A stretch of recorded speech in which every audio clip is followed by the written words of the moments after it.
Gaya nung nabanggit ko kanina sa salita na yun.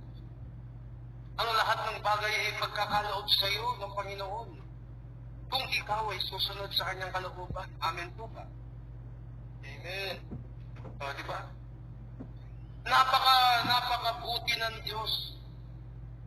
Tayo lang ang matigas ang ulo. Isipin nyo, hindi nga kayo nakakalimot kumain eh.